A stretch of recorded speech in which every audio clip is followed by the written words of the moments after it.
নমস্কাৰ জিআৰজি ব্লগলৈ পুনৰবাৰ সকলোকে স্বাগতম জনালোঁ। আজি আমি আলোচনা কৰিবলৈ লৈছোঁ মুখ্যমন্ত্ৰী মহিলা উদ্যমিতা অভিযানৰ ফৰ্মৰ সম্পৰ্কত। লগতে মুখ্যমন্ত্ৰী মহিলা উদ্যমিতা অভিযানৰ ফৰ্মসমূহ আপোনালোকে কেতিয়া জমা দিব লাগিব, ক'ত জমা দিব লাগিব সেই সম্পৰ্কেও জানিব পাৰিব আজি ভিডিঅ'টোত।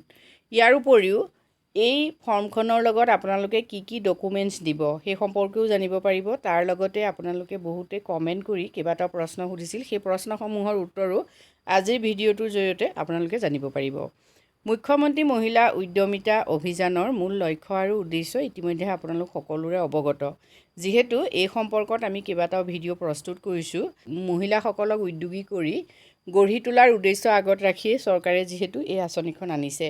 আঁচনিখনৰ বাবে যি ফৰ্ম, সেই ফৰ্মসমূহ যিহেতু সকলো জিলাতে একেলগে দিয়া নাই, নিৰ্দিষ্ট তাৰিখত নিৰ্দিষ্ট জিলাত পঞ্চায়তত ফৰ্মসমূহ দিয়া হৈছে। এতিয়া যিসকলে ফৰ্ম নাপালে সেইসকলে কি কৰিব, এই সম্পৰ্কতো আপোনালোকে বহুতে কমেণ্ট দিছিল। যিহেতু মুখ্যমন্ত্ৰী মহিলা উদ্যমিতা অভিযানৰ ফৰ্ম দিব বুলি আগতেই চৰকাৰে ঘোষণা কৰিছে, যিটো দিনত ঘোষণা কৰিছে সেই দিনটোত মহিলাসকল নিৰ্দিষ্ট ঠাইত উপস্থিত থাকিব লাগিব বুলিও কোৱা হৈছিল।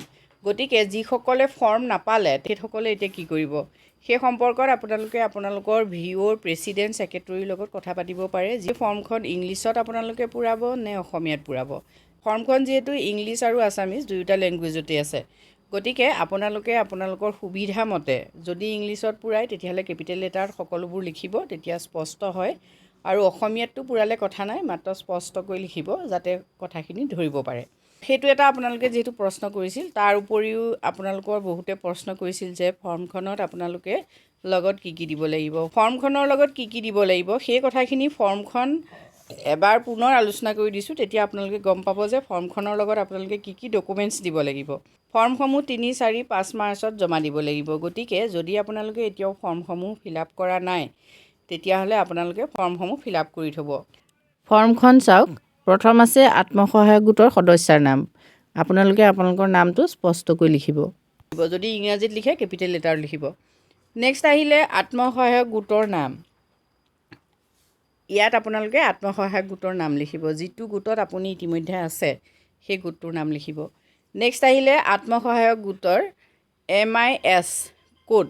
MIS কোডটো যিহেতু আপোনালোকে ভিঅ'ৰ পৰা ল'ব লাগিব, গতিকে ভিঅ' প্ৰেছিডেণ্ট ছেক্ৰেটৰীৰ পৰা আপোনালোকে MIS কোডটো নিশ্চয় পাব। আপোনালোকৰ HSG-টোৰ MIS কোড আহিলে মোবাইল নম্বৰ। এতিয়া মোবাইল নম্বৰ লিখোঁতে আপোনালোকে সাৱধান হ'ব, যিহেতু আপোনালোকৰ মোবাইল নাম্বাৰটোৰ লগত যথেষ্ট কথা জড়িত হৈ থাকিব। যিহেতু যেতিয়া আপোনালোকৰ পইচা সোমাব একাউণ্টত, যিটো মোবাইল নাম্বাৰ আপোনালোকে উল্লেখ কৰিছে সেই একেটা মোবাইল নাম্বাৰো ইয়াত উল্লেখ কৰিব।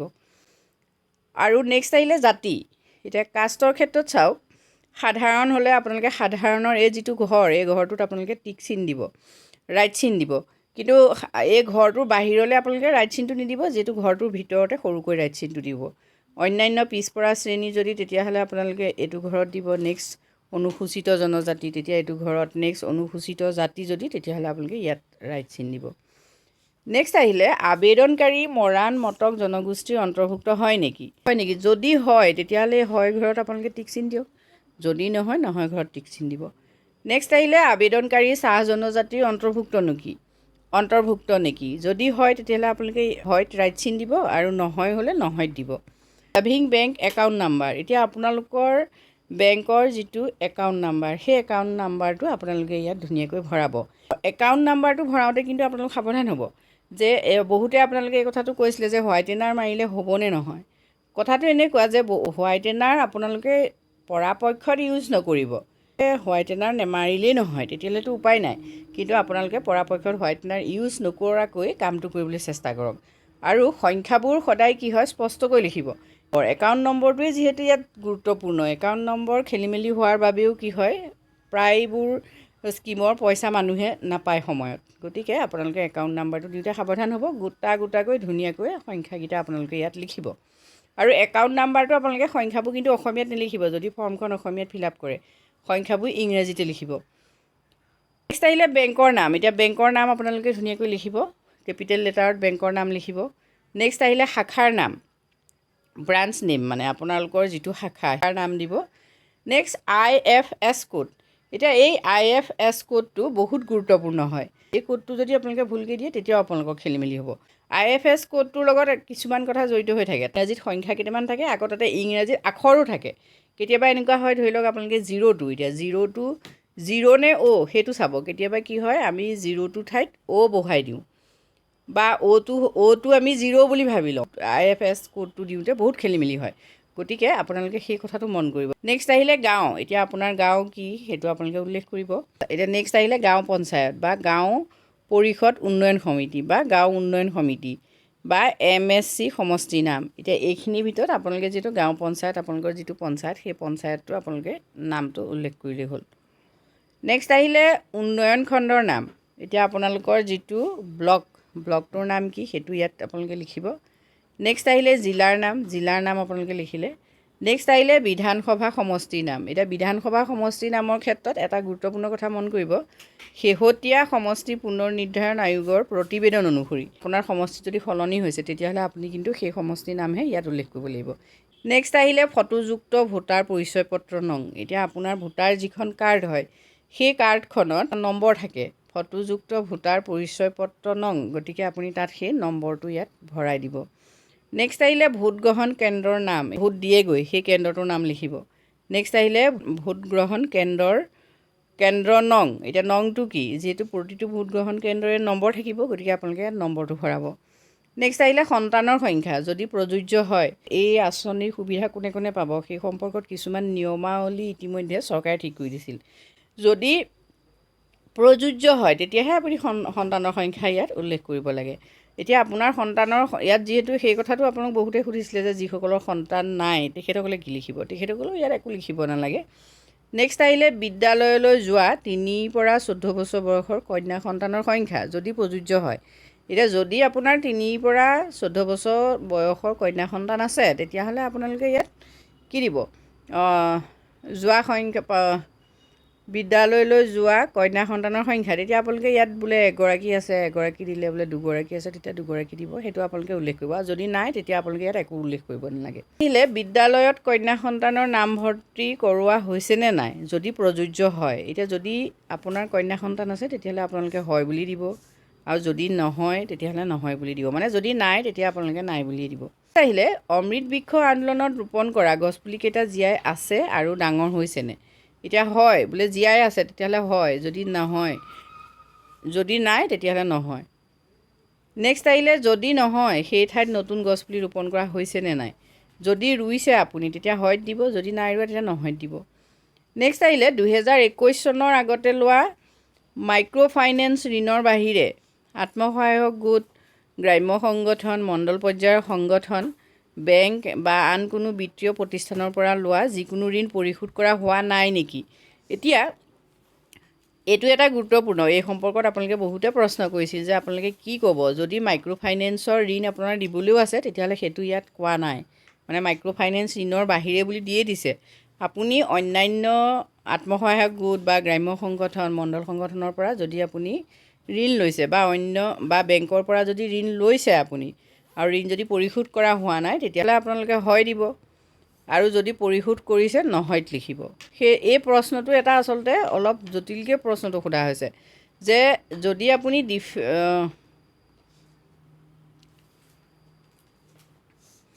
এতিয়া যদি লোৱা মাইক্ৰ' ফাইনেন্সৰ ঋণৰ বাহিৰে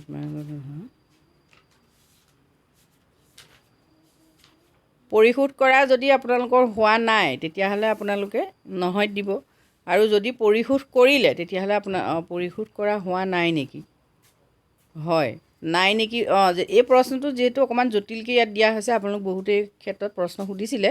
এতিয়া পৰিশোধ কৰা হোৱা নাই নেকি, যদি আপুনি পৰিশোধ কৰা নাই তেতিয়াহ'লে হয় হ'ব, আৰু যদি পৰিশোধ কৰিলে তেতিয়াহ'লে নহয়ত আপোনালোকে দিব। নেক্সট কুৱেশ্যনটো আপোনালোকে চাওক, পুঁজিৰ দ্বাৰা গ্ৰহণ কৰিবলগীয়া অৰ্থনৈতিক কাৰ্যকলাপ। গ শাখাত চাওক, যিহেতু আপুনি কি কাম কৰিব, সেইটো ইয়াত আপোনালোকে ভৰাই দিব। এতিয়া আপোনালোকে যদি ধৰি লওক গাহৰি পালন কৰে, তেতিয়াহ'লে ইয়াত গাহৰি পালন বুলি দিলে, নহয় বোলে পাৰ্লাৰ খুলিব, পাৰ্লাৰৰ কথা দিলে, টেইলাৰিঙৰ কাম কৰিব, টেইলাৰিঙৰ দিলে, তেনেকৈ আপোনালোকে যিটো কাম কৰিব সেইটো ইয়াত আপোনালোকে উল্লেখ কৰিব। নেক্সট ডিক্লাৰেশ্যনখিনি যিহেতু আছে, মই শ্ৰীমতী, এতিয়া এইখিনিত আপোনালোকৰ নিজৰ নাম দিব। নেক্সট আহিলে স্বামী বা পিতৃ, ইয়াত আপোনালোকে নাম দিব। ইয়াৰ দ্বাৰা ঘোষণা কৰিছোঁ যে ওপৰত প্ৰদান কৰা তথ্যসমূহ মোৰ জ্ঞান আৰু বিশ্বাস অনুসৰি সত্য। গতিকে এইখিনিত আপোনালোকে নিজৰ নামটো দিলেই হ'ল। ইয়াৰ পাছত মই ঘোষণা কৰিছোঁ যে চৰকাৰৰ পৰা লাভ কৰা পুঁজি মই দাখিল কৰা ব্যৱসায়িক পৰিকল্পনা অনুসৰি ব্যৱহাৰ কৰিম।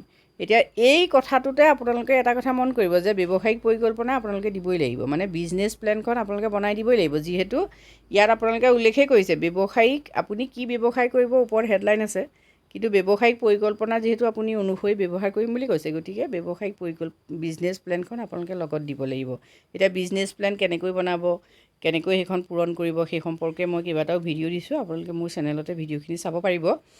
নেক্সট আহিলে মই ঘোষণা কৰিছোঁ যে ওপৰৰ যিকোনো তথ্য ভুল প্ৰমাণিত হ'লে চৰকাৰৰ পৰা লাভ কৰা পুঁজি ঘূৰাই দিয়াৰ বাবে মই দায়বদ্ধ হৈ থাকিম। গতিকে এইখিনি কথা আপোনালোকে পঢ়িলেই বুজি পাব, ইয়াত কোনো অন্য একো প্ৰব্লেম নাই। এতিয়া তাৰিখ চাওক, স্থান, তাৰিখটো আপোনালোকে যিদিনা জমা দিয়ে সেইদিনাখন, তাৰিখ যিদিনা জমা দিয়ে সেইদিনাখনৰ তাৰিখ দিব। ইয়াত আহিলে আবেদনকাৰী স্বাক্ষৰ, ছিগনেচাৰ অফ দ্য এপ্লিকেণ্ট, এই সম্পৰ্কটো আপোনালোকে সুধিছিলে যে ক'ত ছিগনেচাৰ দিব। এতিয়া আপোনালোকে আবেদনকাৰী স্বাক্ষৰ ইয়াত ছিগনেচাৰ দিব। ইয়াত ছিগনেচাৰটো আপোনালোকে দীঘলকৈ মাৰিব, গোটেই সম্পূৰ্ণ নামটো লিখিব। নেক্সট আপোনালোকে চাওক সংকল্প পত্ৰসমূহ কেনেকৈ পূৰাব। সকলোৱে সংকল্প পত্ৰ পূৰণ কৰিব লাগিব নেকি?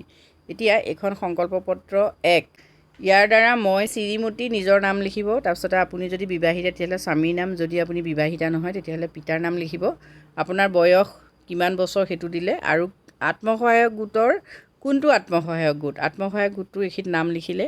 নেক্সট আহিলে আত্মসহায়ক গোটৰ এগৰাকী সদস্যা আৰু মোৰ MIS কোড, আত্মসহায়ক গোটৰ সদস্যা হিচাপে আপোনাৰ এটা MIS কোড নাম্বাৰ আছে, সেই কোড নাম্বাৰটো ইয়াত ভৰাই দিলে। MIS কোড মই দৃঢ়তাৰে আৰু শুদ্ধ অন্তৰেৰে ঘোষণা কৰোঁ যে, এইখিনি চাওক, এতিয়া মই এগৰাকী কন্যা সন্তানৰ মাতৃ, সেয়ে মই কন্যা সন্তানৰ শিক্ষাৰ প্ৰয়োজনীয়তা সম্পৰ্কে অৱগত। মোৰ কন্যাৰ ইতিমধ্যে অংগনবাদী কেন্দ্ৰ বিদ্যালয়ত নামভৰ্তি হৈছে আৰু তাইৰ শিক্ষাৰ প্ৰতি মই যত্ন ল'ম। অথবা মোৰ কন্যা সন্তানৰ বৰ্তমান বিদ্যালয়ত নামভৰ্তি বয়স হোৱা নাই, মোৰ কন্যা সন্তানৰ 3 বছৰ বয়স হ'লে মই অংগনবাদী কেন্দ্ৰ বিদ্যালয়ত নামভৰ্তি কৰি তাই শিক্ষাৰ বাবে প্ৰচেষ্টা চলাম। অথবা ভৱিষ্যতে মোৰ কন্যা সন্তান জন্ম হ'লে 3 বছৰ বয়সত তাইক মই অংগনবাদী কেন্দ্ৰ বিদ্যালয়ত নামভৰ্তি কৰি তাইৰ শিক্ষাৰ বাবে প্ৰচেষ্টা চলাম। এই 1 নম্বৰ 3টা অপশ্যন আছে, গতিকে যিটো অপশ্যন আপোনাৰ ক্ষেত্ৰত হয়, যদি আপোনাৰ কন্যা সন্তান আছে তেতিয়াহ'লে আপুনি কন্যা সন্তানৰ নামভৰ্তি কৰা প্ৰথমটো অপশ্যনত আপোনালোকে ৰাইট চিন দিব। যদি আপোনালোকৰ কন্যা সন্তান আছে বিদ্যালয়ত নামভৰ্তি কৰা হোৱা নাই, মানে সময় হোৱা নাই, 3 বছৰ হোৱা নাই, তেতিয়াহ'লে আপুনি 2 নম্বৰ অপশ্যনটোত ৰাইট চিন দিব। যদি আপোনাৰ কন্যা সন্তান নায়েই কিন্তু আপোনালোকৰ ধৰি লওক ভৱিষ্যতে যদি কন্যা সন্তান জন্ম হয় তেতিয়াহ'লে আপোনালোকে হয়, সেইটোতো এতিয়া অনিশ্চিত, কিন্তু 3 নম্বৰটোত ধৰি লওক হ'লে আপুনি এইটো এতিয়াই প্ৰতিশ্ৰুতি দি থৈছে, যদি কিবা কাৰণে হয় তেতিয়াহ'লে আপুনি সেই 3 নম্বৰ অপশ্যনটো মানি চলিব। গতিকে 3 নম্বৰ অপশ্যনটোত আপোনালোকে এটা চিন দিব। 2 নম্বৰটোত চাওক, মই ঘোষণা কৰোঁ যে ওপৰৰ উল্লিখিত যিকোনো তথ্য ভুল বুলি প্ৰমাণিত হ'লে চৰকাৰৰ পৰা লাভ কৰা ধন উভতাই দিয়াৰ বাবে মই দায়বদ্ধ হ'ম। গতিকে এইখিনি হ'ম। এতিয়া আবেদনকাৰী স্বাক্ষৰ, সংকল্প পত্ৰ প্ৰথমখনত আপোনালোকে আবেদনকাৰী স্বাক্ষৰ ইয়াত দিব। সংকল্প পত্ৰ 2ত কি আছে চাওক, ইয়াৰ দ্বাৰা মই শ্ৰীমতী, ইয়াত আপোনাৰ নাম লিখিব, পিতা স্বামীৰ নাম লিখিব, বয়স লিখিব আৰু আত্মসহায়ক গোটৰ নাম লিখিব। নেক্সট MIS কোড লিখিব। মই দৃঢ়তাৰে আৰু শুদ্ধ অন্তৰেৰে ঘোষণা কৰোঁ যে মই এগৰাকী সাধাৰণ শ্ৰেণী অন্যান্য পিছপৰা শ্ৰেণীৰ অন্তৰ্গত মহিলা। এতিয়া সাধাৰণ শ্ৰেণী যদি হয়, সাধাৰণ শ্ৰেণীত আপোনালোকে টিক মাৰ্ক দিব এই বাক্যশাৰীত, নহ'লে অন্যান্য পিছপৰা শ্ৰেণীৰ অন্তৰ্গত মহিলা যদি, তাত আপোনালোকে এটা ৰাইট চিন দিব, মানে কোনটো শ্ৰেণীত পৰে আপুনি সেইটো ৰাইট চিনটা দি যাব। মই মোৰ সন্তানৰ সংখ্যা 3টাতকৈ বৃদ্ধি হ'বলৈ নিদিয়াৰ সংকল্প গ্ৰহণ কৰিছোঁ। যদি ইতিমধ্যে মোৰ 3টা সন্তান জন্ম হোৱা নাই তেন্তে মই মোৰ সন্তানৰ সংখ্যা 2টাতে সীমিত ৰাখিবলৈ প্ৰচেষ্টা কৰিম। এই ক্ষেত্ৰত মোৰ স্বামীৰ সন্মতি আছে। গতিকে সেইটো এটা আহিল সংকল্প। নেক্সট আহিলে, মই এগৰাকী অনুসূচিত জাতি, অনুসূচিত জনজাতি, মৰাণ সম্প্ৰদায়, মটক সম্প্ৰদায়, চাহ জনজাতিৰ অন্তৰ্গত মহিলা। মই মোৰ সন্তানৰ সংখ্যা 4টাতকৈ বৃদ্ধি হ'বলৈ নিদিয়াৰ সংকল্প গ্ৰহণ কৰিছোঁ। যদি ইতিমধ্যে মোৰ 4টা সন্তান জন্ম হোৱা নাই তেন্তে মই মোৰ সন্তানৰ সংখ্যা 3টাতে সীমিত ৰাখিবলৈ চেষ্টা কৰিম। এই ক্ষেত্ৰত মোৰ স্বামীৰ সন্মতি আছে। নেক্সট আহিলে, মই ঘোষণা কৰোঁ যে ওপৰত উল্লিখিত যিকোনো তথ্য ভুল বুলি প্ৰমাণিত হ'লে চৰকাৰৰ পৰা লাভ কৰা ধন উভতাই দিয়াৰ বাবে মই দায়বদ্ধ হ'ম। গতিকে এইখিনি আপোনালোকে সংকল্প দিছে, মনত ৰাখিব আৰু সেইমতে আপোনালোকে ভৱিষ্যতে চলিবলৈও চেষ্টা কৰিব লাগিব। এতিয়া মোৰ উপস্থিতিত আবেদনকাৰীয়ে ইয়াত তাৰিখ দিব আৰু সাক্ষী স্বাক্ষৰ দিব লাগিব স্বাক্ষৰ। গতিকে আপুনি ইয়াত স্বাক্ষৰ কৰিব। এই ক্ষেত্ৰত বহুতে প্ৰশ্নও সুধিছিল আপোনালোকে স্বাক্ষৰ কেনেকৈ ক'ত কৰিব লাগে। গতিকে ইয়াত আপুনি স্বাক্ষৰ কৰিব। এইটো ছাইডত কিন্তু সেই সাক্ষী যিজনে আপোনাৰ হৈ সাক্ষী দিব তেওঁহে ইয়াত স্বাক্ষৰ কৰিব। যিহেতু ব্যৱসায় পৰিকল্পনাৰ ক্ষেত্ৰত আপোনালোকে কোনটো কৰিব আপোনালোকে এইখিনি ইয়াত চাই ল'ব, যিটো সেই সম্পৰ্কত মই আগতেও আলোচনা কৰিছোঁ। এতিয়া আপোনালোকে লগত কি কি দিব লাগিব, ইয়াৰ পৰা আপোনালোকে এটা কথা মন কৰিছে যে আপোনালোকে লগত গাঁঠি দিবলগীয়া বিজনেছ প্লেনখন দি দিব লাগিব। এতিয়া ব্যৱসায়িক পৰিকল্পনা আপোনালোকে কেনেকৈ ল'ব, ইয়াত দেখিছে বিভিন্ন ধৰণৰ ব্যৱসায় দিছে। ইয়াৰে যিকোনো এটা ব্যৱসায় আপোনালোকে প্ৰথমতে নিৰ্বাচন কৰক আৰু কৰি পেলাই আপোনালোকে বিজনেছ প্লেনখন প্ৰস্তুত কৰক। ফৰ্মখনৰ লগত বিজনেছ প্লেনখন আপোনালোকে গাঁঠি দিব লাগিব। তাৰ উপৰিও যিহেতু আপোনালোকক অমৃত বৃক্ষ আন্দোলনৰ গছপুলি ৰোপণৰ কথা সুধিছে, যদি আপোনালোকে গছপুলি ৰোপণ কৰাৰ পাছত গছপুলিটো মৰি গৈছে তেতিয়াহ'লেও আপোনালোকে তাৰ এখন ফটো দিব লাগিব বা নমৰিলেও এখন ফটো দিব লাগিব। গতিকে আপোনালোকে প্ৰথমতে গছপুলিটো এখন ফটো মাৰিব, আপোনাৰ লগত গছপুলিটো এখন ফটো মাৰিব আৰু সেই ফটোখন প্ৰিণ্ট কৰি আনি পেলাই আপোনালোকে এই ফৰ্মখনৰ লগত গাঁঠি দিব। ইয়াৰ উপৰিও ভিঅ'ৰ ফালৰ পৰা যদি নিৰ্দেশ আহে তেতিয়াহ'লে আপোনালোকে আৰু অন্যান্য ডকুমেণ্টছো দিব লগা হ'ব পাৰে। যি কি নহওক আজি ভিডিঅ'টোত আমি আপোনালোকৰ বাবে এইখিনি কথা আলোচনা কৰিছোঁ। যদি আপোনালোক উপকৃত হৈছে কমেণ্ট কৰি জনালে নিশ্চয় ভাল লাগিব। আজিলৈ ইমানেই, ধন্যবাদ।